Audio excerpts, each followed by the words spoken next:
Ya, hari ini kita coba membahas tentang hubungan antara eh, apa namanya paten, salah satu paten yang dimiliki oleh produk kita Subarasi ya. Bagaimana dengan apa namanya pencegahan, boleh dibilang begitu ya, terhadap satu kasus yang belakangan ini kan semakin meningkat juga kasusnya di Indonesia gitu. Jangan-jangan nanti ada risiko penyebaran yang demikian masif juga yang ada dan terjadi lonjakan yang ketiga ataukah mungkin nanti yang selanjutnya lagi gitu. Jadi alangkah baiknya memang kita sudah prepare dari awal bagaimana kita mau meningkatkan daya tahan tubuh lah gitu. Intinya begitu. Oke, itu singkatnya begitu. Eh, Mungkin teman-teman sudah tidak sabar untuk mendengarkan, bisa langsung dimulai aja, Dok, silakan. Ya, ya oke, makasih. Selamat sore Bapak Ibu, ya ketemu kembali. Saya sangat mengapresiasi Bapak Ibu yang sudah konsisten juga terus mengikuti acara seminar medis ini. Ya, kita akan bahas satu materi yang mungkin juga buat kita hal yang boleh dibilang baru, tapi juga tidak baru amat gitu ya. Nah, tapi karena kasusnya sudah masuk ke Indonesia, jadi mau tidak mau kita juga harus memperhatikan apa upaya yang harus kita lakukan ya untuk supaya kita tidak terkena gitu ya. Kalaupun misalnya kita kena misal ya, jadi apa upaya kita yang bisa kita lakukan. Nah, itu yang harus yang akan kita sharing pada sore hari ini ya. Uh, Oke, mungkin sudah kelihatan ya. Nah, Bapak Ibu, yang kita tahu penyebaran COVID-19 ini kan sudah seluruh dunia ya, hampir sudah merata di seluruh dunia. Ada laporan-laporan eh,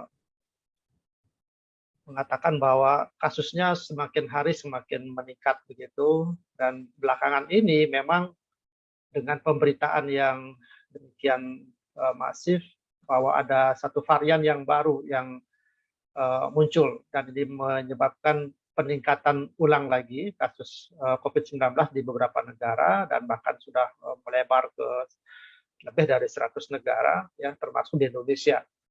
Nah, ini memang penyebarannya demikian masif dan cepat ya akibat dari pergerakan dari apa namanya dari manusia ya, artinya perpindahan orang dari satu negara ke negara lain itu demikian cepat karena ada penerbangan dan transportasi yang lainnya.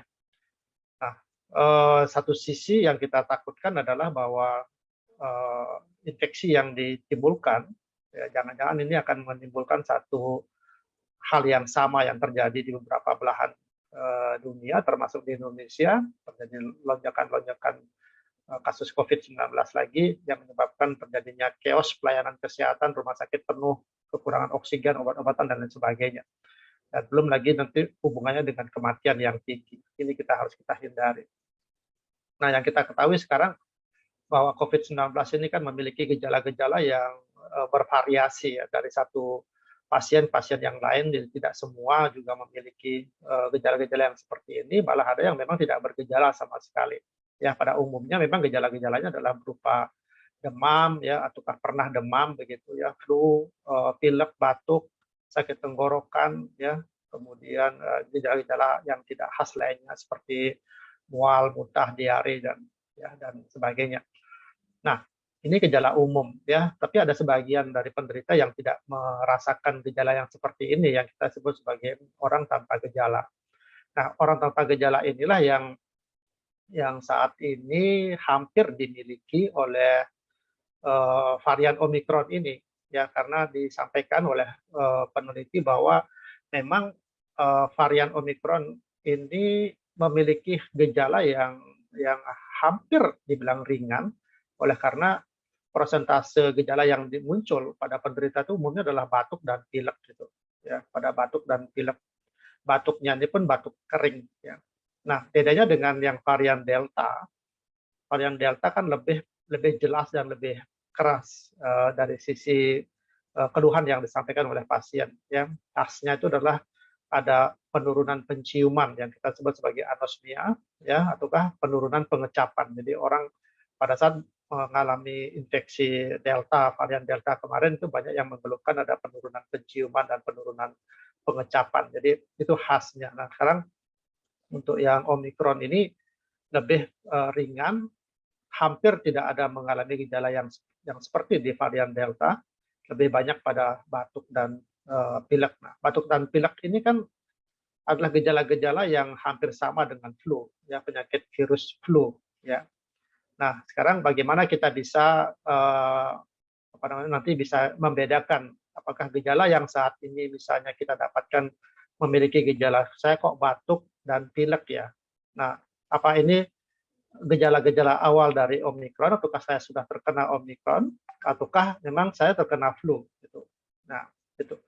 Ya, tapi mungkin saya sedikit jelasin ya tentang varian Omikron ini Bapak Ibu, bahwa varian Omikron ini kan varian yang ditemukan di Afrika Selatan ya.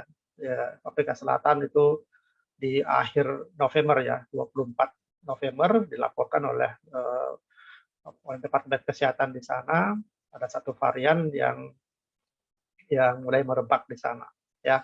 Pemberian nama Omikron ini kan memakai abjad dari Yunani ya. Jadi sebenarnya pengucapannya bukan Omikron ya, tapi ada dua pengucapan yang cara orang Yunani mengucapkan ya, keren gitu. Ya, jadi saya juga tidak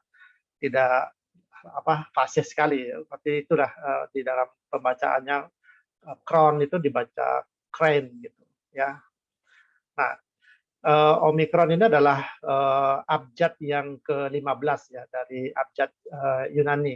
Nah, memang pemberian nama-nama dari virus COVID ini memakai memang abjad Yunani variannya. Ya, jadi kita kenal dari alfa, beta, gamma, ya, kemudian delta, epsilon dan sebagainya ya, sampai nanti ke yang sekarang ini huruf yang ke-15 yang kita sebut sebagai Omikron. Inilah yang dipakai oleh WHO ya dalam pemberiannya. Oke, kita balik lagi ke masalah gejala. Bagaimana kita bisa membedakan gejala COVID-19 varian Omikron ini dengan gejala flu? Ya. Nah, ini yang bisa saya sampaikan. Dan lagi, gejala flu pada umumnya adalah gejala-gejala yang sering mungkin kita alami. Ya, gejala flu, batuk, demam, ya, mudah lelah, sakit tenggorokan, terkadang mudah dan diare, terkadang ya. Ya, tapi yang khas untuk Omikronnya di sini adalah ada gejala sakit kepala dan batuk kering. Ya, ini tambahannya. Jadi tambahan gejala flu itu lebih mengkhusus lagi adalah gejala nyeri kepala yang agak berat dan batuknya adalah batuk jenis batuk kering gitu. Ya. Nah, ini yang kita harus waspadai ya. Jadi bila mana kita mendapatkan gejala yang seperti itu, yang perlu kita pikirkan adalah apakah kita terpapar nggak dengan pasien yang mengidap COVID-19. Artinya dari sisi ceritanya, apakah selama ini ada bepergian ke luar negeri tidak? Ya, karena yang selama ini kita dapatkan adalah bahwa orang-orang yang bepergian ataukah pernah bepergian dari satu negara yang memiliki tingkat kasus Omikron yang tinggi itu membawa mendapatkan infeksi di sana dan pada saat pulang ke Indonesia dilakukan swab PCR, kemudian hasilnya adalah positif. Nah, jadi itu yang kita pikirkan ya. Jadi kalau Bapak Ibu sekarang menderita gejala-gejala flu, maka perlu dipikirkan pajanannya. Apakah saya belakangan ini ada kontak nggak dengan orang-orang yang memiliki gejala COVID juga, ataukah yang menderita COVID. Kalau itu terjadi, maka segera lakukan isolasi, ya, segera lakukan isolasi mandiri, begitu, artinya terpisah dulu dari keluarga, kemudian lakukan pemeriksaan PCR. Itu yang harus kita lakukan. Itu kalau nanti misalnya hasilnya adalah positif, ya, PCR-nya positif, ya, berarti gejala-gejala yang muncul pada saat itu adalah memang gejala COVID, ya. Tetapi apakah variannya ke arah Omikron ataukah varian yang lain, nanti akan dilakukan pemeriksaan lebih lanjut. Ya.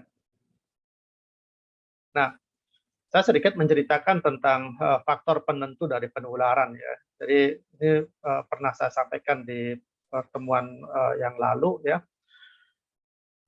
Paling penting bahwa penularan COVID-19 ini pada populasi itu tergantung dari banyaknya interaksi antara agent ya, kemudian host atau penjamu dan lingkungan ya.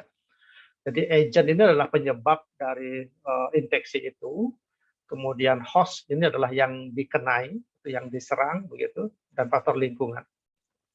Nah, sekarang kalau kita membahas tentang COVID-19, tentu yang menjadi penyebab ini adalah mikroba virus SARS-CoV-2 ya, yang menyebabkan ini. Nah, sekarang host sebagai penjamunya yang diserang saat ini adalah manusia, begitulah kita sendiri. Dan ada beberapa faktor lingkungan yang memang sangat mempengaruhi ya, tingginya kasus dan sebagainya ya. Termasuk salah satunya adalah memang mobilitas dan kita dan beberapa kebijakan pemerintah dan lain sebagainya ya. Jadi kalau apa namanya paparan agent kepada penjamu ini juga sangat tinggi ya, oleh karena tidak ada yang menghambat paparannya, itu tentu ini juga akan sangat menentukan ya tingkat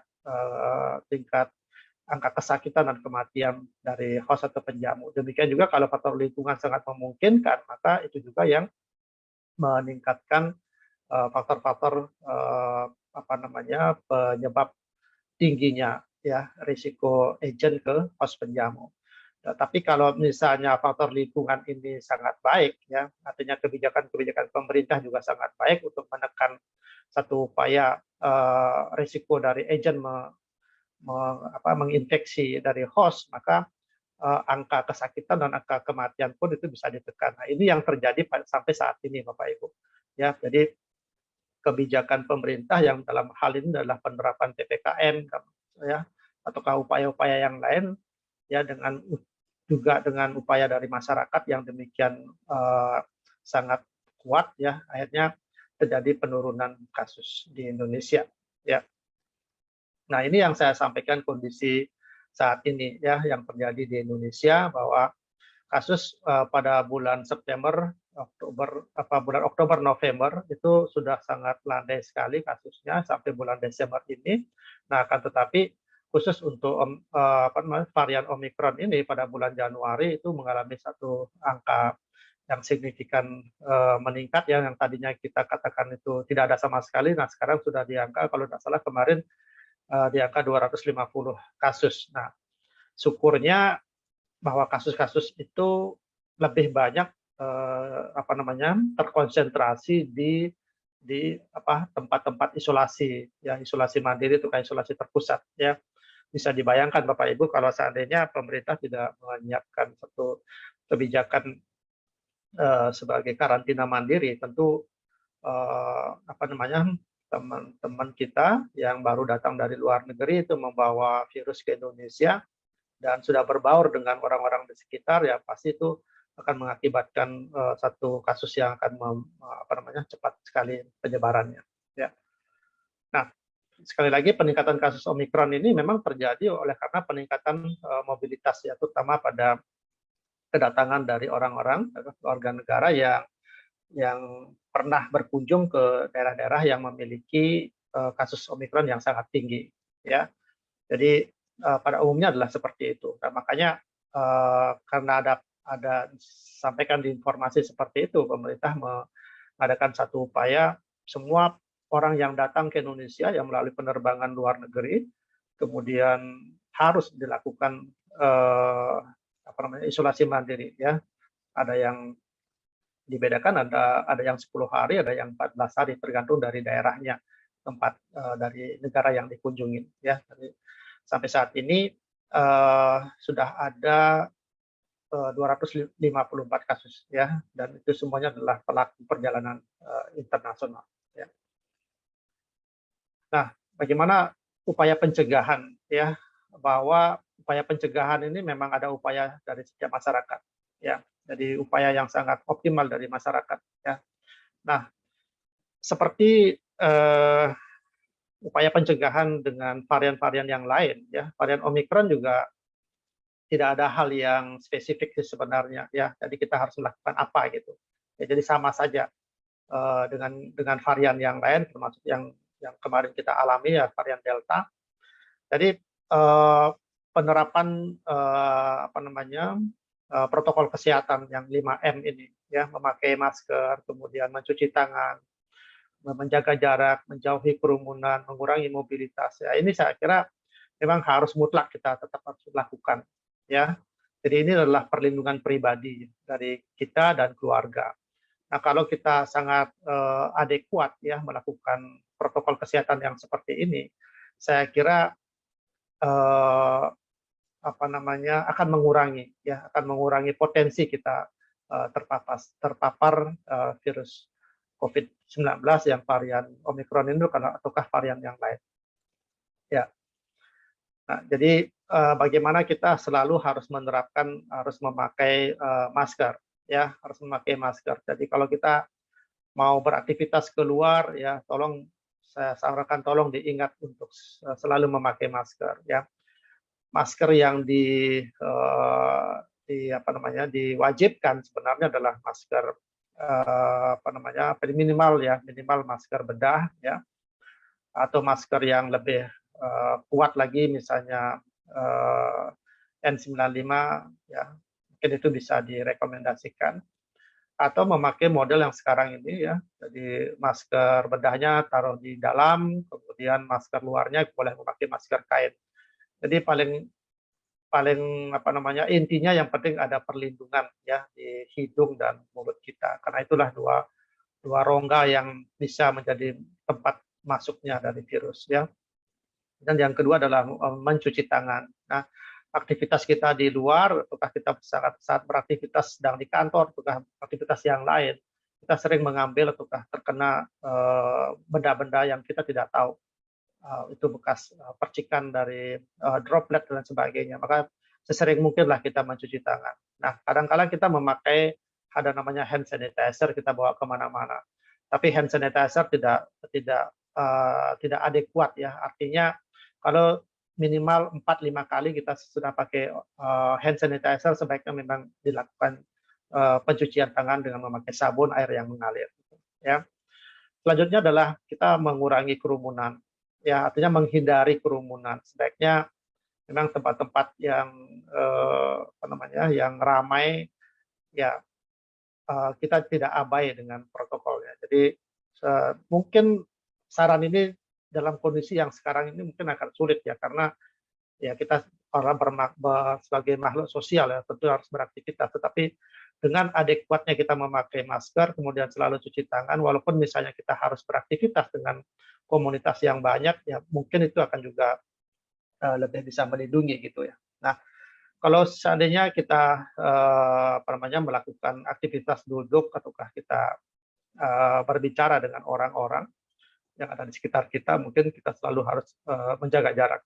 Nah, seperti itu ya. Nah, ini himbauan juga dari pemerintah bahwa dalam hal ini mungkin kurangi dulu untuk melakukan penerbangan ataukah mengunjungi suatu daerah yang sudah melaporkan negaranya terkena kasus Omikron yang tinggi. Jadi ini adalah pencegahan yang kita bisa lakukan agar kita tidak terpapar di tempat itu dan membawa virusnya ke Indonesia. Ya. Nah, seperti tadi saya sampaikan Bapak Ibu, ada strategi dari pemerintah yang sudah dilaksanakan. Yang pertama adalah bahwa semua orang yang baru datang dari luar negeri itu harus menjalani karantina. Ada yang 10 hari, ada yang 14 hari, malah sekarang sudah diperpendek lagi, ya, ada 7 hari dan sebagainya. Itu tentu kebijakan-kebijakan itu harus diambil berdasarkan data-data ya. Jadi kita tidak mengatakan ini keputusan pemerintah kok berubah-berubah, tidak. Jadi memang berubah ya, sesuatu yang kekal itu kan perubahan. Tapi perubahan ini kan harus mengacu pada data-data sekali lagi ya. Dan yang kedua adalah sudah dilaksanakannya vaksinasi yang demikian masif oleh pemerintah Indonesia, dan saya sih berharap Bapak Ibu, Bapak Ibu semua dalam hal ini mungkin sudah menyelesaikan ya vaksinasi yang kedua ya. Jadi dengan upaya kedua ini pasti akan sedikit banyak memberikan satu dampak yang positif ya terhadap risiko penularan dari COVID-19. Nah, kita sedikit berbicara tentang vaksinasi, Bapak Ibu, ya. Tujuan dari vaksinasi saya kira sudah sangat jelas sekali kenapa memang kita mengupayakan agar sebagian besar ataukah seluruh penduduk Indonesia memang sudah tervaksinasi, tetapi kan tidak bisa kita laksanakan secara serentak karena memang ketersediaan dari vaksin yang demikian banyak dan tidak mungkin itu kita akan penuhi secara singkat. Nah, melalui satu koordinasi yang bagus kan itu ada satu prioritas mana yang harus didahulukan untuk pemberian vaksinasinya dan sebagainya. Dan saat ini kan terjadi adalah pemberian vaksinasi untuk anak-anak kan ya, anak-anak umur 6 sampai 12 tahun. Jadi nah kenapa mereka yang mendapatkan vaksinasi yang terakhir ya karena ada hubungannya bahwa anak-anak itu memiliki daya tahan tubuh yang masih yang paling kuat orang bilang seperti itu ya. Nah, kenapa paling kuat ya? Mereka lah yang memiliki satu kemampuan tubuh ya untuk selalu menjaga kesehatannya, dalam hal ini adalah kemampuan dari stem cell-nya itu yang selalu mampu untuk menangkal virus-virus apakah mikroba yang lainnya ya termasuk virus COVID ini. Makanya mereka lah kelompok orang yang yang mungkin paling terakhir yang diberikan ya untuk pemberian vaksinasi ini. Ya. Manfaat dari vaksinasi mungkin sama dengan vaksinasi yang lain adalah merangsang sistem kekebalan tubuh. Jadi saya kira seperti dari data yang disampaikan tadi bahwa minimalnya gejala yang dimiliki oleh pasien yang mendapatkan infeksi dari Omikron ini, terutama pada pasien yang sudah tervaksinasi. Jadi vaksinasi memang tidak akan memberikan kekebalan 100% ya terhadap virus, tapi paling tidak kekebalan yang kita miliki itu mengurangi angka kesakitan yang akibat dari Omikron itu. Ya, buktinya adalah sudah kita nyata seperti itu. Ya. Jadi kemudian kalau dengan tubuh kita yang semakin sehat, tentu angka virulensi yang dimiliki oleh orang tersebut, misalnya dia akan menularkan ke orang lain, itu mengurangi risiko ya karena angka virulensinya kecil ataukah lebih rendah daripada kita tidak tervaksinasi gitu ya. Kemudian kalaupun tertular dengan COVID-19 itu dampaknya tidak terlalu berat ya. Ini yang kita alami kemarin pada saat terjadi gelombang 1 dan gelombang 2, banyak orang-orang yang terkena itu belum tervaksinasi. Jadi pada saat itu kita bayangkan banyak kematian yang terjadi pada orang-orang yang memiliki kekebalan tubuh yang rendah ya, terutama pada orang-orang yang mengalami komorbid ya. Nah, pada akhirnya nanti kalau misalnya vaksinasi ini sudah terjadi pada sebagian masyarakat, itu akan didapatkan herd immunity, jadi komunitas yang berkelompok gitu ya. Nah, inilah yang nanti kita harapkan bahwa pada akhirnya nanti COVID-19 ini pun sebagai penyakit yang umum ya, penyakit yang umum seperti gejala flu yang lainnya. Jadi memang akan ada satu kebiasaan yang sebelumnya tidak pernah kita lakukan ya. Jadi mungkin dengan melalui kejadian ini, jadi kita selalu akan menjadikan satu kebiasaan adalah memakai masker. Jadi kemana-mana kita keluar rumah kita memakai masker. Mungkin dulu tidak pernah kita memperhatikan itu. Kita akan lebih sering mencuci tangan, baik itu dengan air mengalir atau memakai hand sanitizer, ya. Dan ya tentunya ada satu hal kejadian kebiasaan yaitu mengurangi suatu aktivitas untuk berkelompok. Ya. Nah inilah yang sangat ditekankan oleh pemerintah, ya bahwa vaksinasi memang harus segera dilakukan. Ya, jadi saya katakan bahwa ayo kita dukung vaksinasi, jangan lagi ada satu komentar-komentar yang negatif terhadap vaksinasi. Kita yakin bahwa vaksinasi ini pasti akan memberikan manfaat yang luar biasa. Ya, nah kenyataannya bahwa di luar negeri itu masih ada yang anti vaksin, Bapak Ibu. Ya, sampai melakukan demo ya menentang vaksinasi itu dikatakan sebagai uji coba dan lain sebagainya, bahwa vaksinasi itu adalah satu mafia yang dilaksanakan oleh pabrik obat dan lain sebagainya ya. Itulah yang terjadi ya. Ya, kemudian ada juga yang yang tidak memakai masker dengan kerumunan yang demikian banyak ya. Jangan-jangan, nah ini kan kita ngomongin gitu ya, jangan-jangan kejadian meningkatnya vaksinasi yang ada di luar sana itu akibat dari hal ini.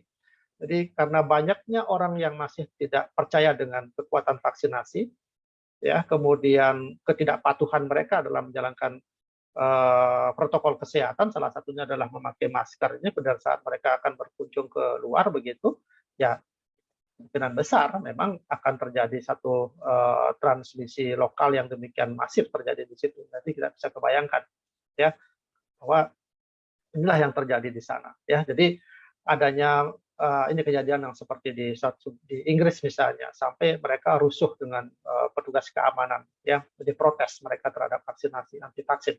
Jadi mereka tidak menyetujui bahwa mereka akan divaksinasi seperti itu. Sedangkan pemerintahnya memang menggenjot, ya. Nah, di Indonesia mungkin tidak pernah kita mendengarkan ada kelompok-kelompok yang yang menentang, ataupun ada yang satu dua orang yang mungkin kita bisa abaikan lah begitu ya. Pada akhirnya kan mereka juga nyadar sendiri gitu ya, bahwa vaksinasi ini memang sangat sangat penting ya.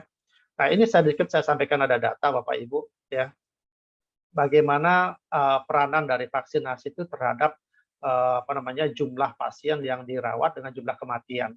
Ya, ini perlu saya sampaikan Bapak Ibu, yang mungkin yang bagi yang masih belum mempercayai, tapi saya yakin Bapak Ibu yang hadir di Zoom ini pasti sudah tervaksinasi ya.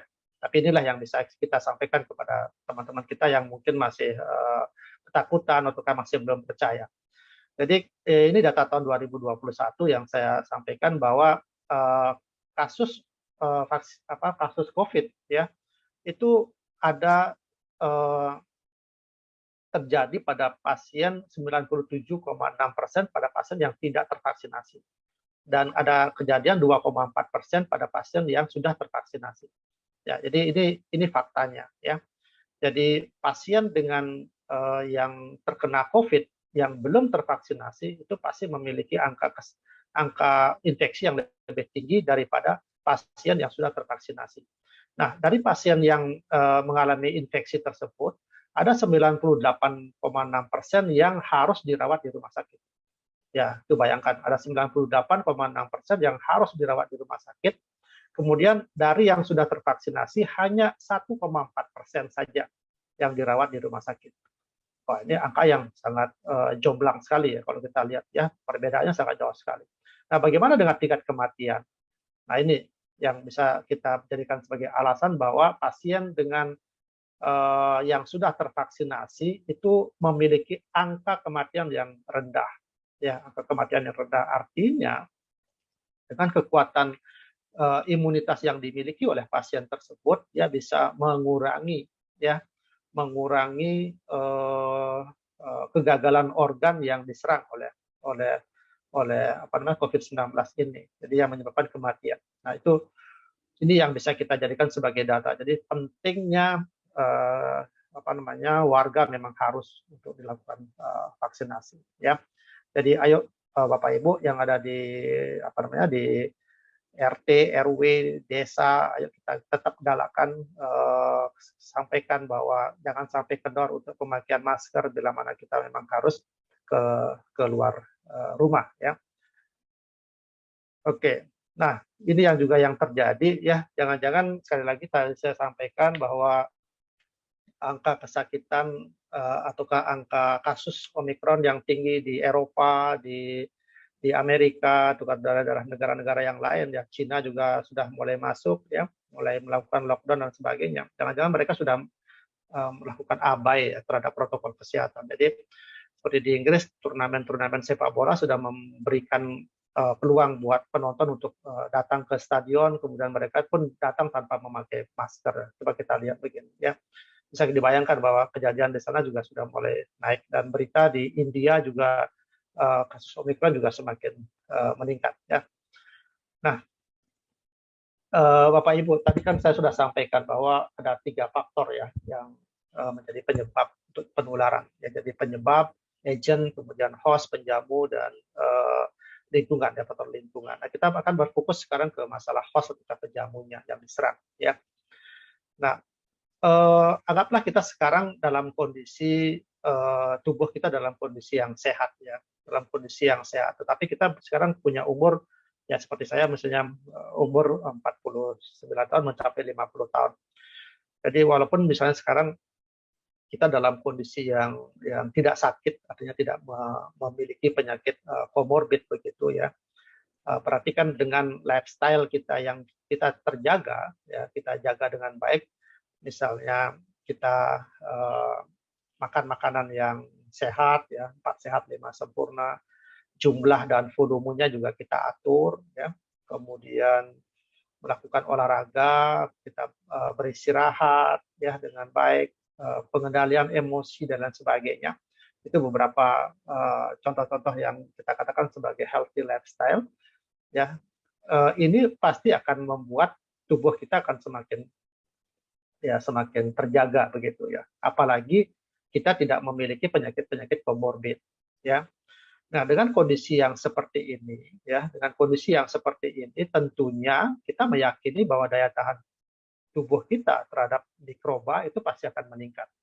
Jadi ilustrasinya seperti itu. Jadi pada saat kita memiliki dalam kondisi yang sehat, ya, dalam kondisi yang sehat, itu artinya tubuh kita dalam hal ini adalah daya tahan tubuh kita ataukah organ-organ vital yang kita miliki, ya, paru-paru, jantung, ya, dan pembuluh darah ataukah aliran darah itu dalam kondisi yang demikian sehatnya, ya.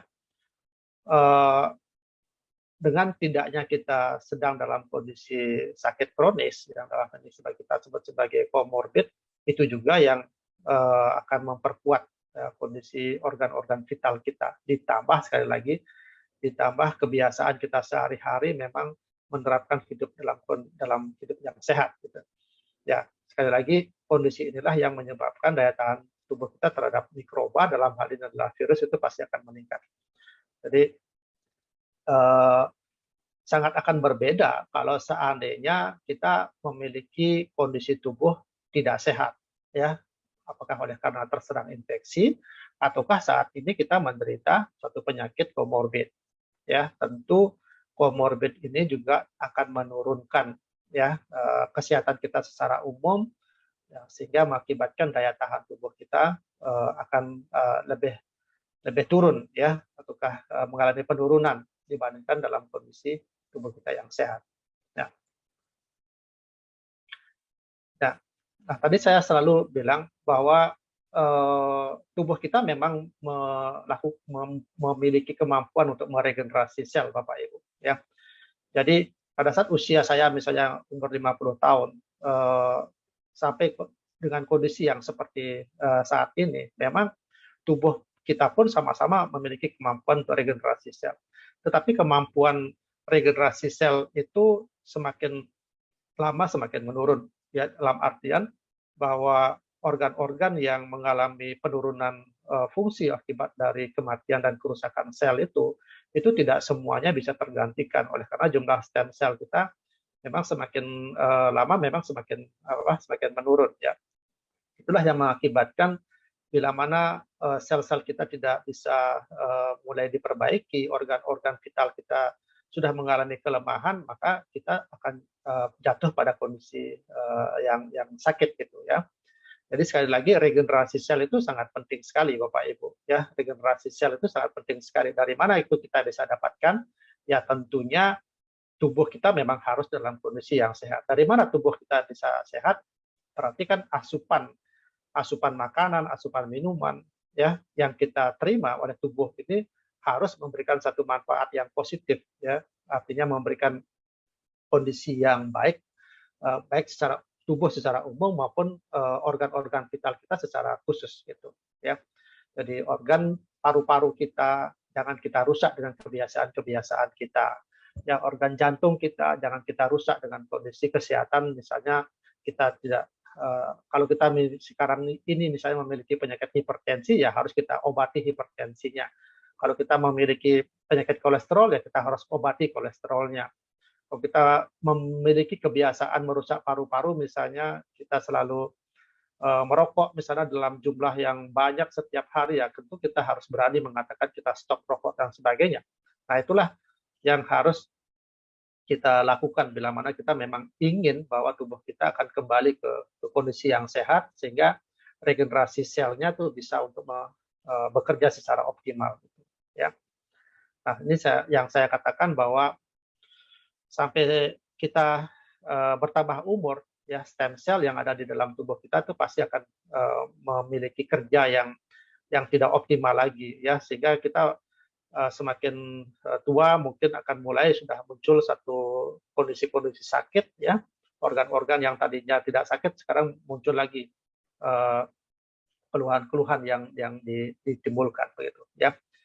Jadi sel-sel yang rusak dan mati itu yang tidak cepat untuk diregenerasi, itulah yang mengakibatkan tubuh kita akan menjadi sakit. Nah, akibatnya apa? Imunitas tubuh akan menurun, ya, sehingga muncullah penyakit-penyakit yang degeneratif itu, penyakit kronis itu mulai muncul. Nah, kondisi ini yang kita yang kita harapkan tidak terjadi secara masif juga gitu, ya. Kita menginginkan bahwa ada proses regenerasi yang bisa kita aktifkan kembali, ya. Menginginkan bahwa tugas dari stem cell ini bisa berperanan lebih aktif lagi pada tubuh kita, ya, sehingga sel-sel yang mati itu bisa akan segera diperbaiki, ya, bila mana tergantikan, ya, dengan sel-sel yang baru misalnya, ya, ataukah sel-sel yang rusak itu diperbaiki, ya, dengan sel-sel yang lebih baru lagi, yang lebih muda lagi gitu, ya. Ataukah susunan sel misalnya tidak bagus, itu akan dilakukan regenerasi lagi, yang menyusun kembali bentuknya dan lain sebagainya, ya. Kemudian ada rehabilitasi, ada rejuvenation. Nah, inilah kita inginkan bahwa tugas stem cell dalam tubuh kita itu kembali ke jumlah yang optimal, kemudian kerjanya juga sangat yang lebih maksimal lagi. Ya, harapannya bahwa kondisi kita yang sekarang ini bisa menjadi lebih sehat, ya, seperti 40 tahun, umur kita 40 tahun, mungkin seperti 30 tahun yang tadinya kita dalam kondisi yang masih optimal. Itu yang kita harapkan. Nah, ini akan sangat berbeda kalau kita dalam kondisi yang mengalami penyakit komorbid saat ini. Ya, tentu upaya yang kita lakukan pasti akan 2 kali lebih berat. Ya, karena apa? Karena harus kita meredakan kasus komorbidnya terlebih dahulu, ya, kemudian juga kita harus memperbaiki organ-organ yang tidak terkena dari kasus komorbid itu. Jadi upayanya adalah 2 kali. Nah, ini yang nanti bisa akan menjawab pertanyaan-pertanyaan dari Bapak Ibu, ya, yang mengatakan dosis saya berapa sih harusnya. Nah, kembali lagi ke pertanyaan Bapak, saat ini ada menderita sakit ataukah menderita komorbid, tidak.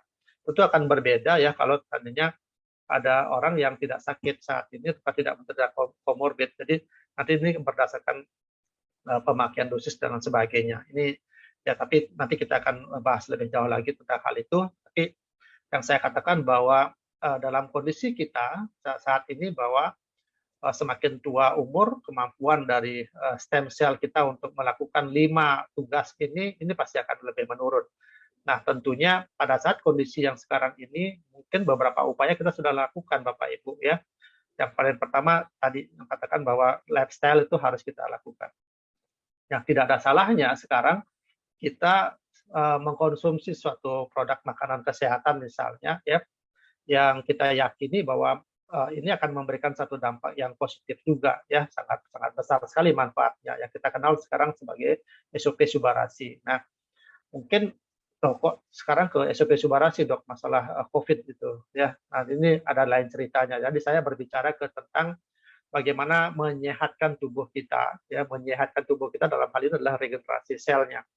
Oleh karena SOP Subarasi yang kita kenal sebagai makanan kesehatan superfood ini, ya, memiliki sekian banyak ingredient, ya, yang masing-masing ingredient ini sudah memiliki paten sendiri-sendiri, ya, paten sendiri-sendiri, dan penggabungan dari ingredient inilah yang memberikan manfaat yang luar biasa pada tubuh kita, yang dapat segera untuk meningkatkan kesehatan kita, ya. Nanti kita akan berbicara tentang marine placenta ini, ya.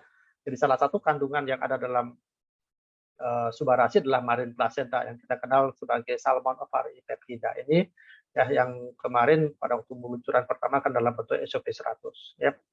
Jadi marine placenta ini kan terinspirasi dari kehebatan plasenta manusia yang dipakai oleh tetua-tetua kita dulu, ya. Diyakini bahwa mampu untuk melakukan penyembuhan penyakit yang berat seperti itu. Nah, ini yang diinspirasi muncullah makanan kesehatan yang Marine Placenta ini. Ya, jadi Marine Placenta ini adalah membantu proses regenerasi sel dan mengaktifkan kembali stem cell yang tidak aktif. Ya, kita tahu bahwa stem cell yang tidak aktif itu terjadi pada umur 20 tahunan. Yang ini coba kita aktifkan dengan memberikan satu makanan kesehatan sehingga mereka akan bekerja lebih optimal lagi. Nah, di mana pada Marine Placenta kita lihat bahwa kandungan dari asam aminonya demikian banyak dan lengkap ya, dengan kandungannya lebih besar dibandingkan dengan human placenta dan placenta rusa. Coba kita lihat.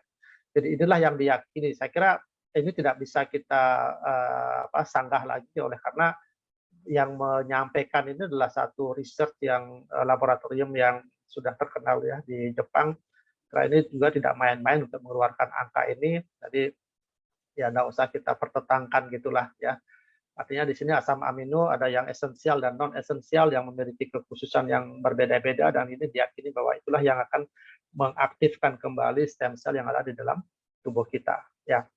Nah, Bapak Ibu, dalam SOP Subarasi kan kita sudah mengetahui ya bahwa ada memiliki 4 paten, dan salah satunya adalah cell regeneration effect. Jadi inilah kemampuan yang sudah ada, dan memang kandungannya ini adalah Marine Placenta yang memiliki kemampuan untuk ini. Jadi kita yang sudah mengkonsumsi ini atau Bapak Ibu nanti bisa merekomendasikan kepada saudara kita, teman kita, silakan bila mana memang mereka berkeinginan untuk mencari satu alternatif produk yang bisa untuk meningkatkan kesehatan kita, ya jangan ragu-ragu untuk memberikan informasi bahwa SOP Subarasi ini memang sangat paten sekali untuk meningkatkan kesehatan kita, terutama adalah untuk regenerasi sel kita ya. Di samping nanti manfaat-manfaat yang lain ya tergantung dari paten-paten yang dimiliki, dan kita kaitkan dengan keluhan-keluhan yang disampaikan dari orang yang kita mau berikan produk ini gitu ya. Nah, jadi hasil yang kita inginkan setelah kita memberikan SOP Subarasi misalnya ya.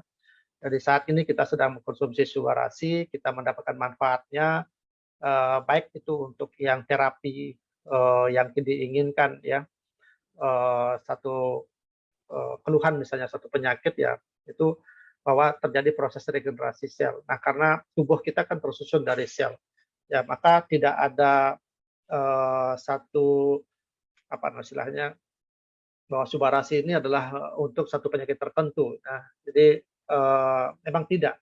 Jadi sekarang kita berbicara tentang Omikron juga, Subarasi memang bukan obat untuk Omikron gitu ya, tetapi secara umum mengatakan bahwa Subarasi yang kita konsumsi ini adalah mampu untuk meningkatkan daya tahan tubuh kita dari sisi regenerasi selnya begitu ya.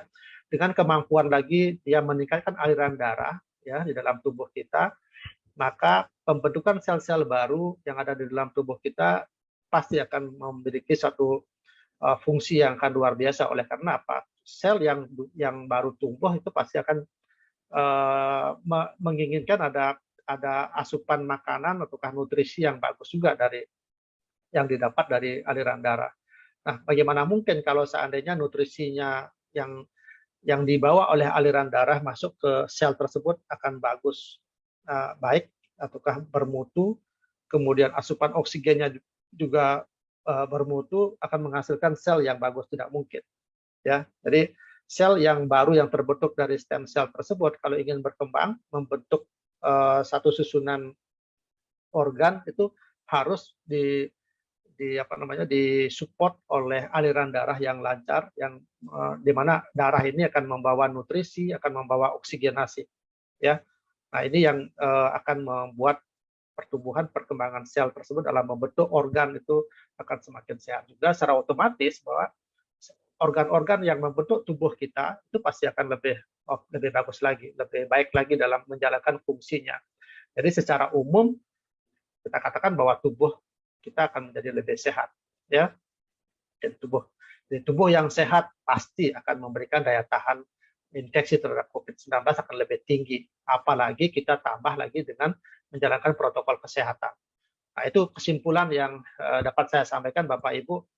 Jadi intinya adalah yang pertama protokol kesehatan harus tetap kita jalankan, ya, aturan-aturan pemerintah tetap kita jalankan. Misalnya kita bepergian dari luar negeri datang ke Indonesia harus kita lakukan karantina, silakan karantina. Pasti kita sudah melakukan vaksinasi, tidak mungkin kita pergi ke luar negeri tanpa vaksinasi, ya. Kemudian tetap jaga tubuh kita dalam kondisi sehat. Kalau kita menderita COVID-19 pasti angka kesakitan pasti kita akan rendah. Pada saat sekarang ini kita menderita komorbid, segera lakukan terapi untuk komorbidnya sehingga tidak akan mengganggu daya tahan tubuh kita. Dalam hal ini nanti menghindari infeksi COVID ya tidak terlalu berat. Ya, itu mungkin yang bisa saya sampaikan pada sore hari ini. Saya kembalikan ke Pak Angga. Kita bisa mulai dengan tanya jawab barangkali.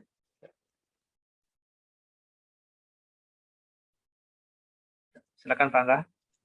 Oke, Dok. Mungkin teman-teman boleh kalau yang mau tanya.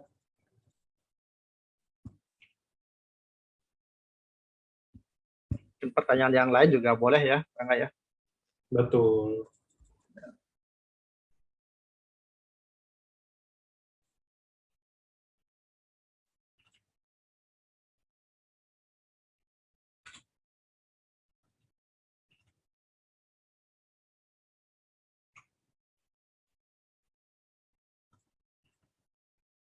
Silakan Bapak Ibu kalau yang ada yang mau bertanya, silakan raise hand barangkali sehingga bisa dilihat ya.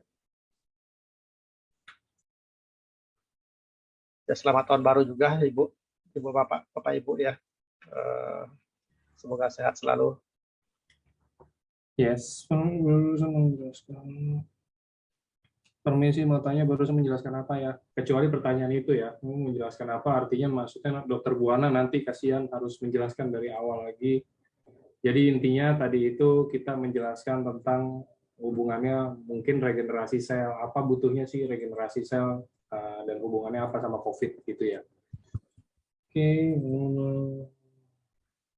Nah ini pertanyaan untuk autoimun. Dok, mungkin bisa dibantu dok. Kalau untuk autoimun itu baiknya konsumsi apa? Subarasi kah atau Utsukushi kah?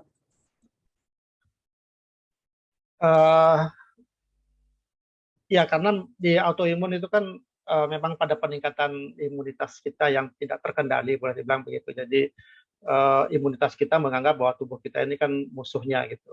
Ya, jadi yang paling bisa untuk menekan itu adalah kita harus mempergunakan produk-produk yang bisa untuk menekan imunitas itu ya. Bukan dalam artian apakah Utsukushi tidak pernah meningkatkan imunitas, tidak juga seperti itu pengertiannya. Jadi, nah ada kandungan-kandungan tertentu yang ada di dalam produk kita yang memang memiliki fungsi untuk itu ya. Jadi, nah ternyata sekarang imunitas itu kan kalau kita lihat ada beberapa faktor-faktor penyebabnya. Ya. Nah, Subarasi dan Utsukushi memang memegang peranan juga di sana. Ya, jadi jangan terlalu terpaku bahwa ketakutan kita mengonsumsi Utsukushi misalnya. Oh, di sana kan ada kemampuan paten untuk peningkatan imunitas itu bukan itu pengertian ya yang dimunculkan ketakutan kita sehingga orang autoimun tidak boleh mengkonsumsi Utsukushi. Justru kalau saya kalau bisa kita konsumsi keduanya itu akan lebih bagus lagi ya. Jadi kalau misalnya kita mau mengkonsumsi Subarasi silakan, mau konsumsi Utsukushi juga silakan karena di sana ada kandungan yang sama sebenarnya, yang sama-sama memang memiliki kemampuan untuk itu. Ya silakan Bapak, siapa yang bertanya mau minum Subarasi silakan, mau Utsukushi juga silakan ya.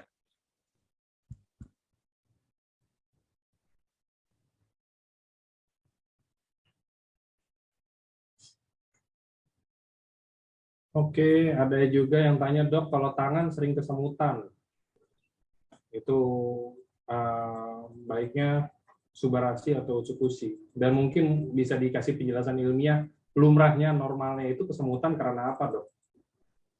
Apakah emang Ya, faktor usia atau apa?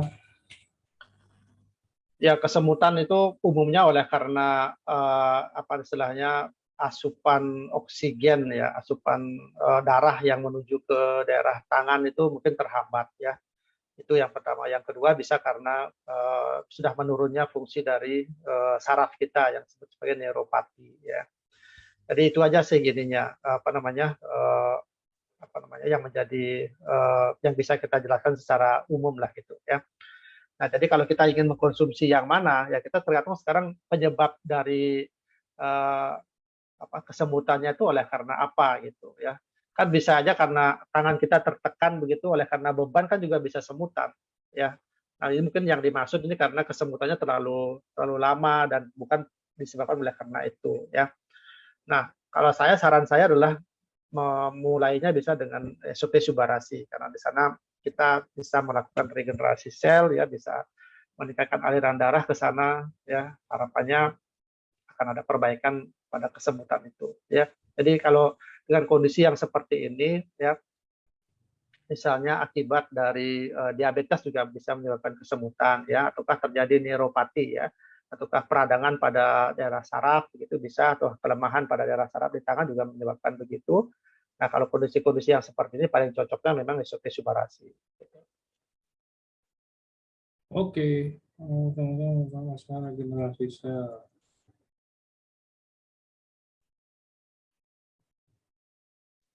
Oke, ini ada pertanyaan untuk regenerasi sel. Dok mau tanya kalau kita lagi mau meregenerasi sel ya, terus kita disertai dengan makan makanan pola makan kotor apa segala macam kayak begitu, itu menghambat nggak sih, menghambat regenerasi sel? Apakah dengan udah konsumsi Subarasi artinya ya udah kita akan terregenerasi dengan begitu aja walaupun kita mau ngapain pun itu? Menghambatnya karena makanan tersebut berdampak yang tidak bagus pada organ ya. Jadi organ yang seharusnya tidak terkena dampak dari makanan tersebut itu pasti akan berdampak. Nah, kalau dia berdampaknya negatif, tentu kerusakan pada organ tersebut kan pasti akan lebih cepat terjadi. Nah, kemampuan untuk regenerasi selnya pasti akan lama kan untuk memulihkan kondisi seperti itu ya. Yang kedua, bisa juga makanan-makanan yang kita makan itu bisa akan menyebabkan kematian dari stem cell yang lebih banyak lagi.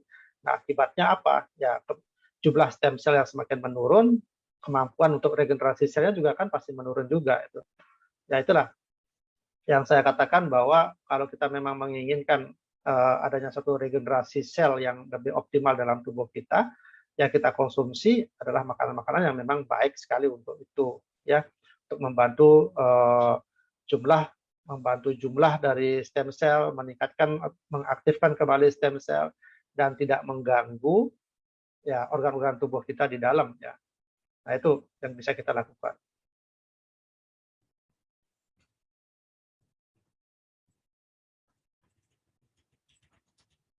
Oke. Dok, kalau untuk ibu hamil sebenarnya usus aman nggak? Karena banyak yang takut saat hamil karena ada pineapple ekstraknya. Itu semua kan makanan kesehatan saya kira ya.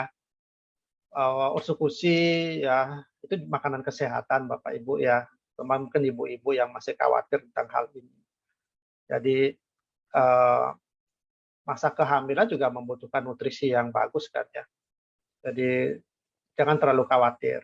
Nah, kalau kekhawatirannya terlalu terlalu sangat mengganggu sekali, kemudian ibu memang menginginkan bahwa konsumsinya ini memang diharuskan, ya mungkin bisa melewati pada pada kehamilan trimester pertama ya karena pada trimester pertama kan memang pembentukan organ-organ ya kalau seandainya itu sangat dikhawatirkan akan mengganggu pertumbuhan itu ya tinggal begitu aja sih yang bisa kita lakukan.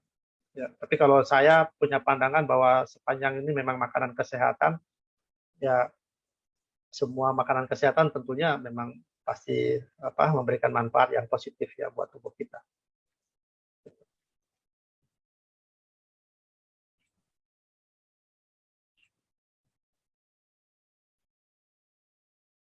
Oke.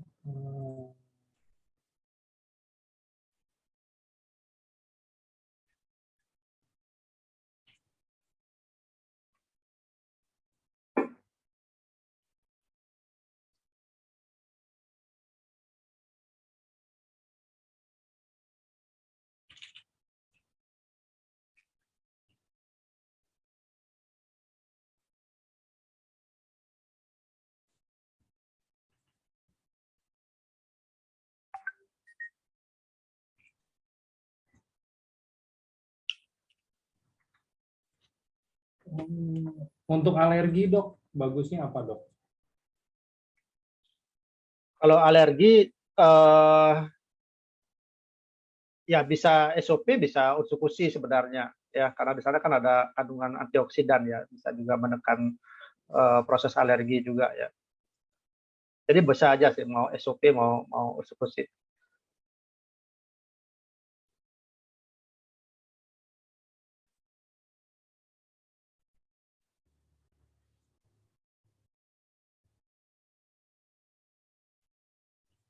Kalau untuk anak di bawah 2 tahun yang ada eksim, apakah bisa dibantu dengan rutinin utsukushi dok?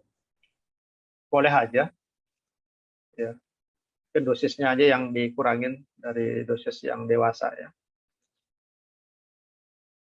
Kalau mau dicampur juga dengan Subarasi juga akan semakin bagus juga ya. Eh, Akan tetapi dosisnya mungkin kita sesuaikan. Jadi tidak seperti dosis yang dewasa itu aja.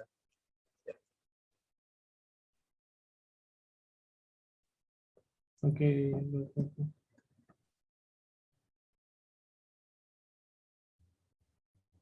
Kalau untuk kolesterol yang tinggi ya, ini ada pertanyaan kolesterol yang tinggi itu boleh ya, silakan mau Subarasi, mau ursukusi, silakan ya Bapak Ibu, karena ya perkembangan ilmu kedokteran juga sangat kencang sekali ya. Jadi penggunaan dari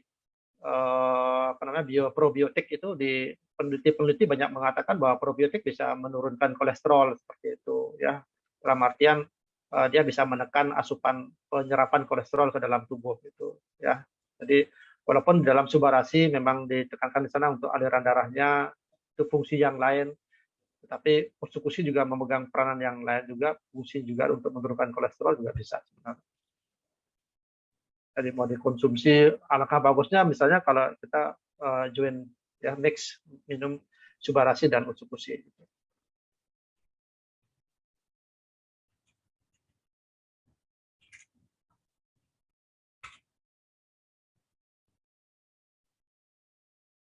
Oke dok, kenapa ya dok sebenarnya?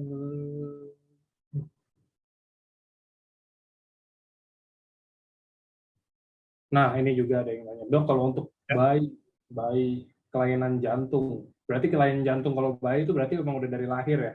ya. Bisa dibantu dengan Subarasi?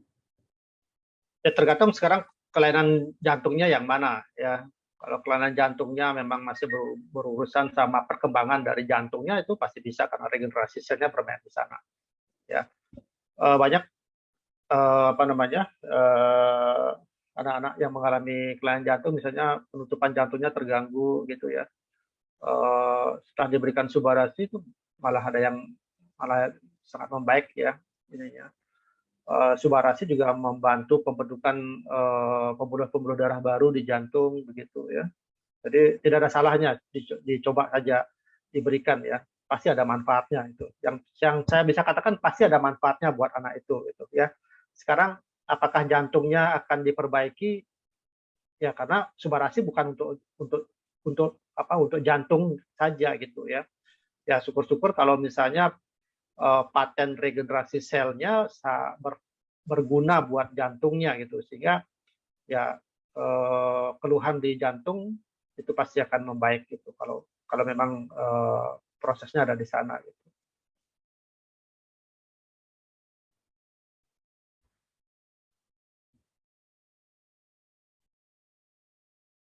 Oke, dok kalau untuk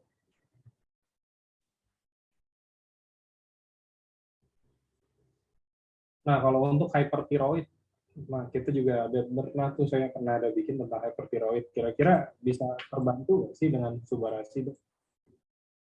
Kalau hipertiroid yang ditambah dengan benjolan yang besar di leher ya, kalau kalau untuk mengecilkan benjolannya itu tidak ya, karena itu memang harus diangkat gitu ya, itu memang harus diangkat benjolannya. Jadi pembesarannya itu karena secara estetik sangat tidak bagus, kemudian bila mana terlalu besar juga akan mengganggu organ di dalam ya, bisa mengganggu organ pernapasan, saluran pencernaan juga bisa Nah, itu sebaiknya memang apa namanya diangkat. Nah, setelah diangkat itu terapi dari Subarashi ini bisa akan memberikan manfaat ya untuk menyeimbangkan kembali ya apa namanya kondisi hormon dari tiroidnya itu sehingga tidak menjadi hipertiroid lagi gitu.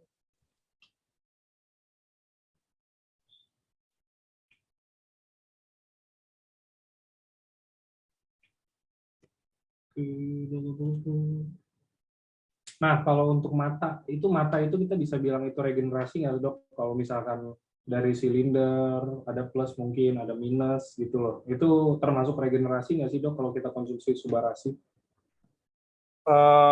Bisa termasuk itu, ya, bisa termasuk itu. Kan memang ada penurunan kemampuan ya dari apa namanya dari lensa ya, dari visus, dari penurunan dan sebagainya. Itu bisa coba kita bantu dengan Subarashi. Kalau ditambahkan lagi dengan Lutinsap kalau memang mau ya, kan ada produk kita yang yang pembeliannya secara redemption itu bisa kita beli dengan Lutinsap, itu juga sangat membantu ya.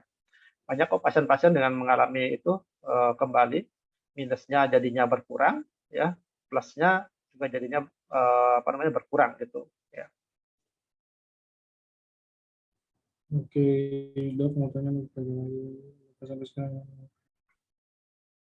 Kalau untuk flek di wajah, ya kalau untuk flek di wajah mungkin bisa ya, Dok, ya, karena kita juga kalau nggak salah yang Iya, ada paten yang ketiga kan. Jadi untuk apa namanya untuk flek itu kan untuk di Subarashi bisa juga diberikan itu. Kemudian kalau Utsukushi juga memang memang memiliki kemampuan untuk di sana juga ya untuk kesehatan kulit. Ya.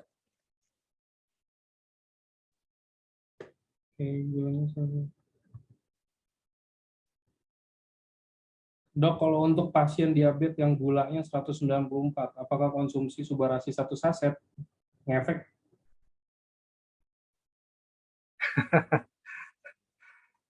Ya, kalau saran saya boleh dicoba dengan 1 saset dulu ya.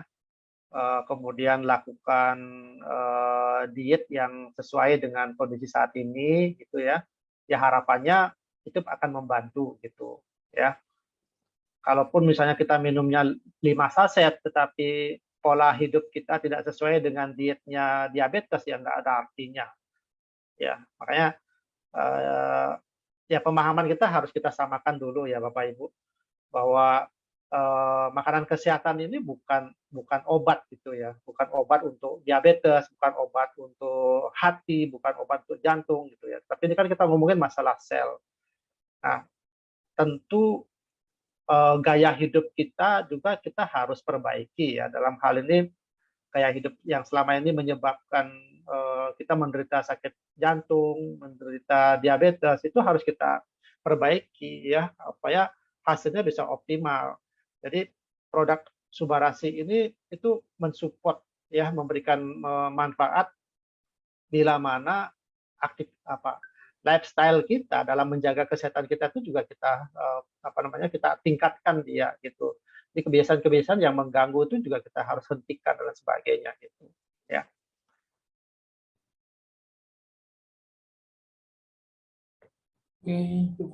Pak Pak Angga bisa jelasin lagi ya mungkin kalau tentang hal yang itu ya. Di pertanyaannya 1 saset itu. Jadi memang kita tidak bisa samakan satu orang dengan orang yang lain. Pokoknya bahasa awamnya gini mungkin ya, teman-teman. Kalau mungkin mau yang bahasa awam, badan kan manusia itu beda-beda. Ada yang makan makan sambal dikit sakit perut, ada yang makan sambal banyak malah justru nggak sakit perut atau apa, itu aja udah beda-beda karena genetik manusia itu mungkin beda-beda, benar ya, Dok ya? Jadi, Ya. karena genetik yang beda-beda itulah berhubungan dengan mungkin keperluan-keperluan eksternal dari nutrisi-nutrisi yang teman-teman butuh sebenarnya. Jadi kayak mungkin kalau kita sama nih, kayak saya dan Dokter Buana penyakitnya sama, mungkin gangguan kesehatannya sama, tapi saya mungkin konsumsi satu, ya saya membaik gitu loh, pulih. Tapi Kalau dokter Buana konsumsi 1 nggak pulih, dia harus konsumsi 2 atau 3. Nah, itu aja kan udah beda. Ya, Jadi mungkin kayak begitulah penjelasannya. Jadi karena genetik beda-beda. Jadi saya harus tanya ke siapa dong kalau saya tanya di sini? Ya, kalau misalkan kayak begitu, ada lebih baiknya sih mungkin emang ke dokter dulu aja sih. Maksudnya kalau emang belum ke dokter, mungkin bisa ke dokter dulu untuk ngecek apa segala macam.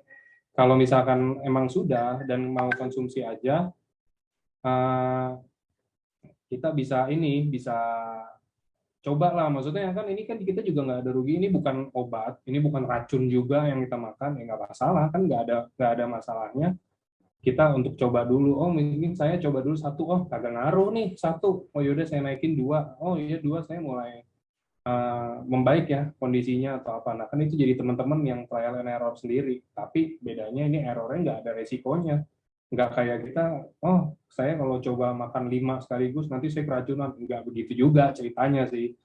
ya, Karena ini obat kan, obat itu emang dibuat, diciptakan obat itu untuk menyembuhkan satu penyakit, tapi mungkin karena namanya judulnya udah obat ya, ini bukan menjelek-jelekan obat, cuman kita semua emang butuh obat. Saya juga kalau sakit minum obat kok, bukan yang nggak minum obat.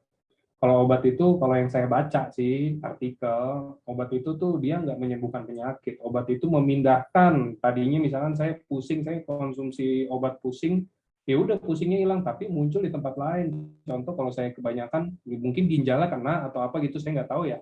Maksudnya logika logika dasarnya itu seperti itu. Jadi dia hanya memindahkan sakit yang di A jadi yang di B. Ya nanti udah muncul penyakit B, kita hajar obat lagi. Jadi muncul di C atau apa.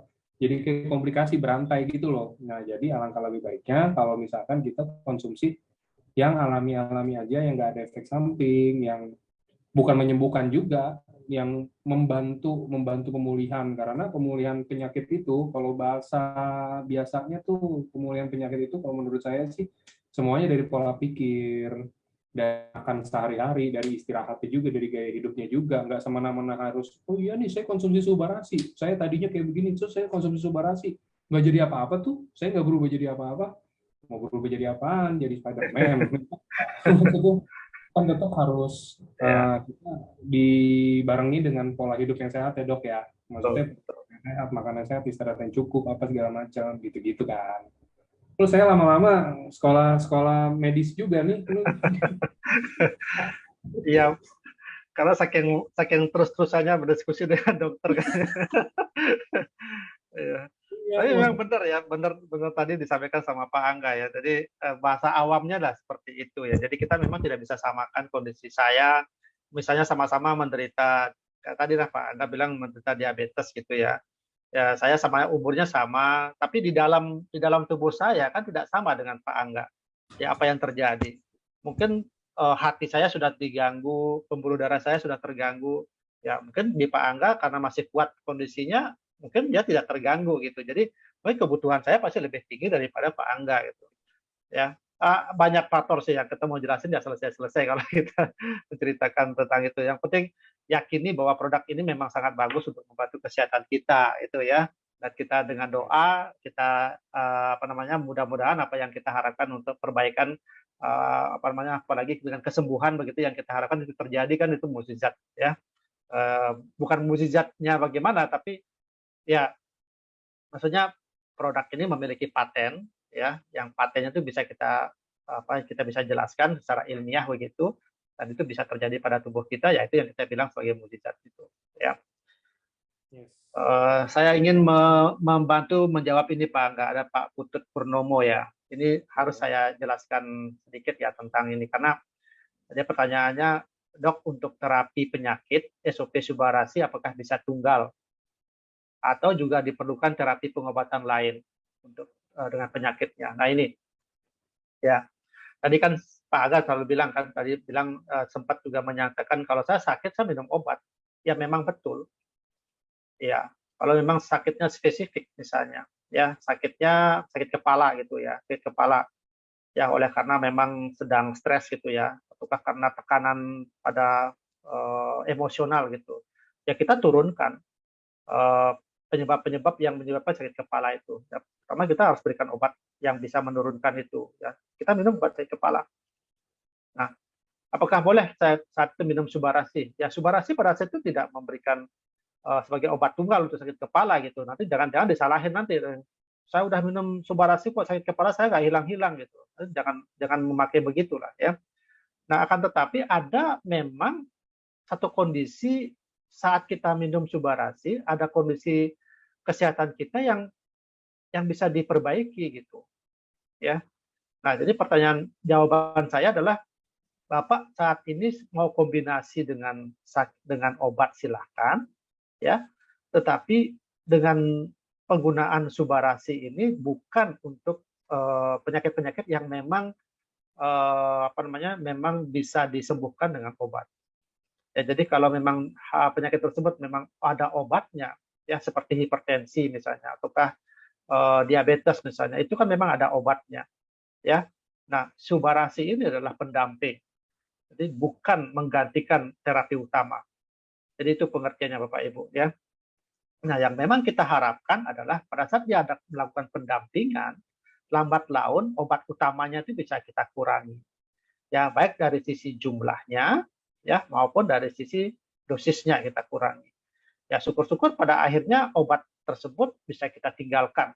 Dan yang kita konsumsi adalah makanan kesehatan ini yang memang memberikan dampak yang lebih bagus gitu ya. Bukan hanya satu manfaat, tapi banyak manfaat yang bisa kita dapatkan ketimbang kita mengkonsumsi obat. Ya, kalau kita mengkonsumsi obat yang kita dapatkan adalah hanya menurunkan keluhannya saja, menurunkan gejalanya saja. Tapi manfaat yang lain mungkin kita tidak dapatkan. Tapi dengan mengkonsumsi Subarasi, mengkonsumsi Ursukusi, dengan demikian banyak manfaatnya, kandungan-kandungan ingredientnya demikian memberikan manfaat, dengan satu produk ini kita bisa mendapatkan manfaat yang lebih banyak. Ya, itu harapan saya. Ya. Itu mungkin jawaban dari Pak Putut Purnomo ya, karena beliau minta Ya, segera untuk ini. jadi tujuannya bukan untuk kayak ini ya teman-teman, maksudnya iya konsumsi Subarasi pasti sembuh atau apa. Ini saya ngeri loh kayak begitu, banyak banget masih yang ngomong kayak begitu. Kadang-kadang kayak kemarin kita ada salah satu, saya lupa deh ini, oh iya ada salah satu orang kasih testimoni, dia live Instagram terus masuk, oh iya bagus ini semuanya bisa buat stroke bisa sembuh. Waduh banget bahasanya tuh kayak begitu. Maksudnya ya oke, kita bahasanya mungkin diganti membantu pemulihan atau apa-apa gitunya Ya, loh. Maksudnya bukan 100% fix sembuh kan, enggak juga. Cuman uh, kita membantu, tetap kita ini pendukung sih. Maksudnya tetap utamanya itu ya kalau misalkan ketika kita ke dokter kan pasti dikasih obat untuk menyembuhkan. Nah, obat itu emang untuk menyembuhkan bahasanya ya, menyembuhkan. Nah, tapi kita ini ada untuk mungkin tadinya teman-teman konsumsi 10 tablet, contoh ya, saya nggak tahu nih penyakit apa, misalkan harus konsumsi obat 10 tablet, tapi dengan karena konsumsi ada Subarasinya juga, jadi konsumsinya ngurang. Jadi mungkin 7, oh iya udah sebulan lagi tiba-tiba ngurang lagi jadi 5, oh iya sebulan lagi ngurang lagi jadi 3. Lama-lama nggak konsumsi obat karena bukan anjuran dari EFC-nya, bukan, tapi kan dari teman-teman tahu sendiri dong, ya, maksudnya butuh nggak sih kayak itu dari 10 obat itu ada obat pusing, obat mah, obat untuk lambung, obat untuk susah buang air contohnya. Terus tiba-tiba teman-teman setelah 1 bulan konsumsi Subarasi, oh saya buang airnya udah lancar. Ya masa teman-teman masih mau minum sih, ya kan enggak dong, gitu kan. Maksudnya kan gitu aja. Kan ya. makin lama satu persatu makin dihilangkan, satu persatu makin berkurang, lama-lama mungkin dari susah buang air besar, oh mah saya udah biasa aja nih, udah nggak sakit gitu kan. Biasanya saya telat makan semenit aja udah mahnya kambuh tuh, hebat banget tuh manusia ya, makan semenit telat kambuh mahnya. Tapi kan Hmm. ada aja ya, maksudnya kan nggak ada yang tahu. Terus udah dikurangin dong obat mahnya ya kan. Terus pusing, udah jadi nggak pusing lagi. Ya masa masih mau minum lagi? Ini kayak saya lagi sehat walafiat sekarang. Tiba-tiba saya minum Panadol. Saya nggak pusing nggak apa, minum Panadol kan nggak mungkin punya dong. Ya kan, ya kayak gitu aja Ya. sih sebenarnya logikanya. Oke, kita lanjut ke pertanyaan berikutnya. Pertanyaan berikutnya tuh, nah ini ada yang tanya juga dok, kalau untuk konsumsi Subarasi untuk penderita diabetes biasanya selisihnya berapa lama sebelum pakai insulin dok? Oh, itu nggak ada ini. Sama saja dengan makanan kesehatan tidak berpengaruh mempengaruhi apa namanya aturan suntikan insulin ya, itu tidak ada pengaruhnya. Ya kan, suntikan insulin kan biasanya diberikan sesaat sebelum makan kan gitu ya. Ya, atau kalau misalnya pasiennya sering lupa-lupaan itu misalnya ya sebaiknya sih suntikan insulin diberikan sesudah makan gitu. Yaitu eh, lakukan seperti yang sudah dilakukan selama ini, jadi tidak banyak mempengaruhi. Oke.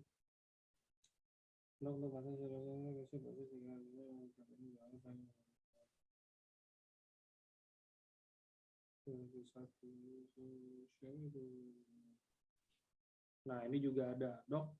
Bagusnya konsumsi subarasi atau utsukushi itu di waktu kapan, Dok? Apakah setelah makan, ataukah sebelum makan, ataukah pas kapan? Ya, tergantung dari pasiennya. Ya. Kalau saya menganut sistem yang begini ya, bagaimana enaknya pasien gitu. Ya, bagaimana maunya pasien silakan.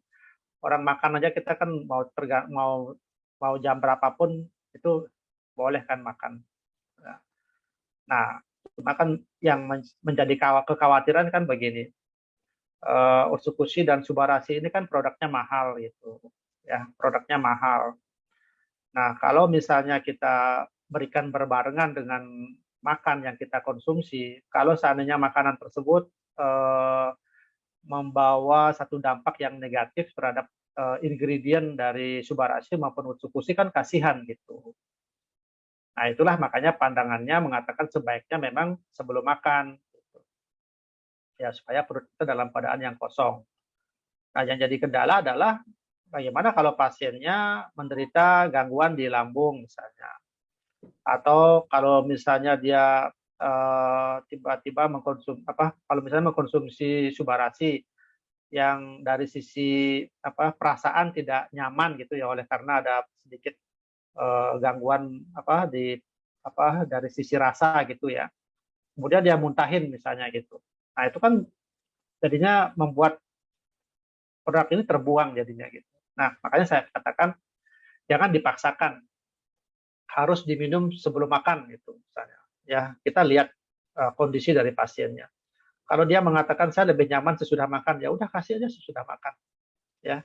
Tapi ada yang mengatakan enggak, saya harus sebelum makan, ya silakan sebelum makan. Jadi nggak ada aturan yang pasti, ya.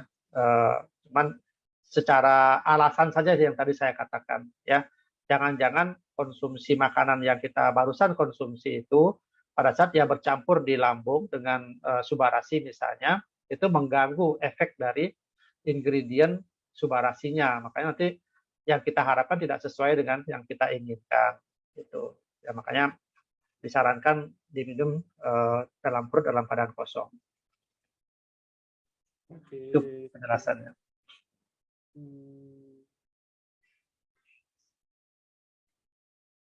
Oke, apakah ada yang masih mau bertanya lagi, teman-teman?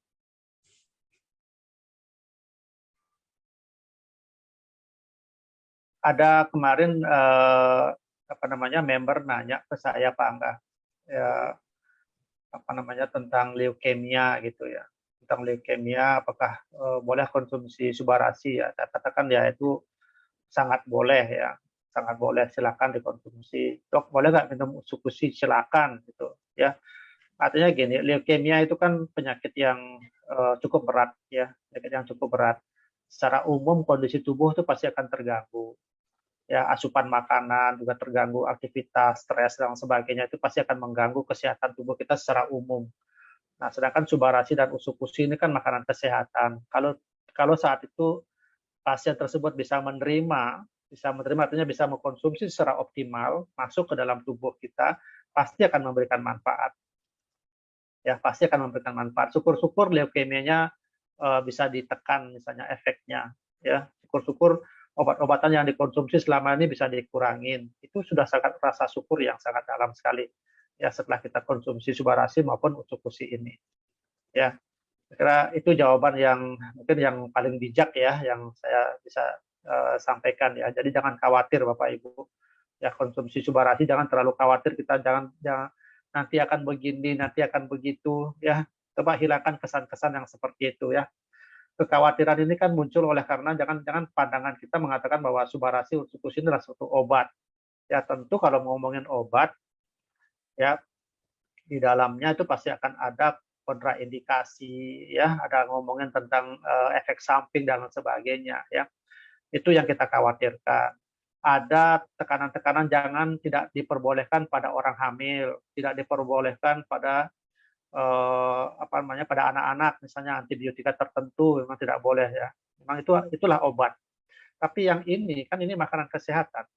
Ya, semua makanan terkandung semua ingredient yang ada di dalam subarasi dan usus-usus itu juga terkandung di makanan yang kita konsumsi.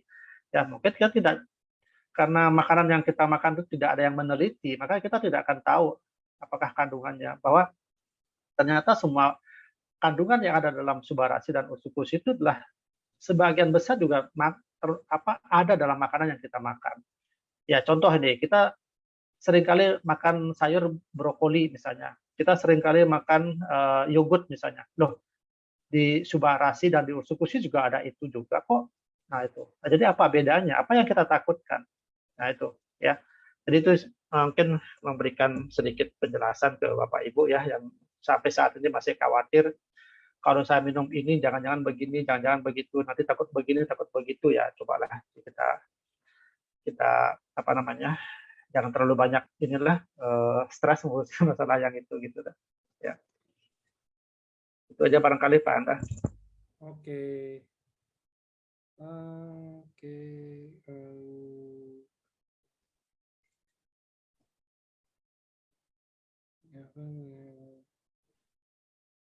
Oh ya, ini untuk hepatitis B, ya.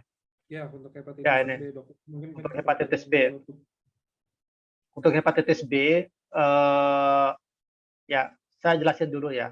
Kalau orang kena hepatitis kembali lagi, ya, itu yang pertama pasti ada pengendalian dari sisi makanan yang dikonsumsi, ya, tidak dikurangin ininya, dikurangin itunya, gitu, ya. Akibatnya apa?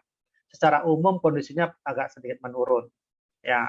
Makanya kalau kita lihat dari kemampuan paten Utsukushi kan di sana ada hepatitis juga, ya, untuk penurunan kadar dari kadar hepatik gitu, ya. Nah, yang saya sarankan memang menyarankannya adalah ke Utsukushi karena di situ memang ada patennya. Tapi bolehkah minum subarasi? Tentu boleh gitu, ya. Tapi nanti dari sisi apanya? Dari sisi regenerasi selnya, nanti dia berperan pada perbaikan sel-sel hati gitu, ya. Perbaikan regenerasi sel dari sisi asupan darahnya yang menuju ke hati akan lebih sehat lagi gitu, ya. Nah, kemudian penekanan dari virusnya itu nanti ke Utsukushi nanti dia berperanan gitu, ya. Seperti itu pola pikir kita. Jadi untuk hepatitis B yang paling utama memang ke Utsukushi, ya. Tapi kalau boleh lagi konsumsi subarasi untuk lebih memberikan optimal. Oke, Ya, siap kalau gitu. Oke, dokter, mungkin sampai situ aja. Ini ada yang kasih masukan, kalau bisa next tolong dibahas hidup sehat dari sisi makanan atau apa. Boleh, Dok. Ini boleh banget sih topiknya. boleh, Ini boleh. kita Ya, bahas tentang makanan kesehatan ya, Dok ya. ya, ya. Jadi maksudnya nanti Jadi juga bisa dikasih tahu mungkin dari sisi dari dokter Buana juga, kayak mungkin makanan sehat kan nggak hanya selalu subarasi, utsukushi atau sensei kalau Anda minum sensei ya. Nggak harus selalu dari subarasi ya, atau ya. utsukushi, maksudnya banyak hal-hal lain juga yang menunjang ya, mungkin nanti kita bisa pertimbangkan untuk itu jadi topik selanjutnya. Keren, thank you Pak Henry. Nah, nanti akan dilakukan, nanti saya dan dokter Buana akan susun acaranya. Oke, thank you buat dokter dan thank you juga buat Makasih. teman-teman semuanya yang udah meramaikan acara hari ini. Semoga membantu ya. Tadi banyak, kita sengaja hari ini dokter Buana kemarin udah pesan ke saya slide-nya nggak mau panjang-panjang. Kita hari ini tanya jawabnya banyakin aja. Jadi teman-teman puas tanya jawabnya. Tapi mungkin tetap nggak bisa Tidak semuanya. bisa Jadi, semuanya. yes, Ya. karena bukannya nggak mau dibacain juga sih, cuman kadang-kadang beberapa pertanyaan yang mengulang gitu loh, jadi udah terjawab sebelumnya. Nanti teman-teman bisa lihat rekaman ulangnya, ini ada di Facebooknya juga, Facebook Life Science, dan atau teman-teman sekarang yang nonton di Facebook thank you juga udah hadir. Gitu aja sih ini tanggal 8 ya, semoga udah 8 hari di 2022 teman-teman masih tetap sehat terus dan kedepannya bakal sukses. Dan jangan lupa kita ada acara di Jogja tanggal 20 ya kan. Jadi bukan Jogja sih, di Magelang, di Borobudur. Jadi semoga teman-teman bisa hadir. Nanti seperti biasanya Dokter Buana juga sepertinya hadir di sana. Jadi teman-teman yang mungkin pertanyaan hari ini belum dijawab bisa langsung tanya head to head ya kan. Dok, saya sering tanya nggak dijawab. Nah tuh, udah tuh ngobrol deh berdua. Ya, ya. Oke, thank you dokter juga. Ya, semoga semuanya sehat, Pak Angga juga sehat ya semuanya. Terima kasih. Terima kasih semuanya. Selamat sore. Thank you. Selamat sore. Selamat sore. Izin live ya. Siap, Dok.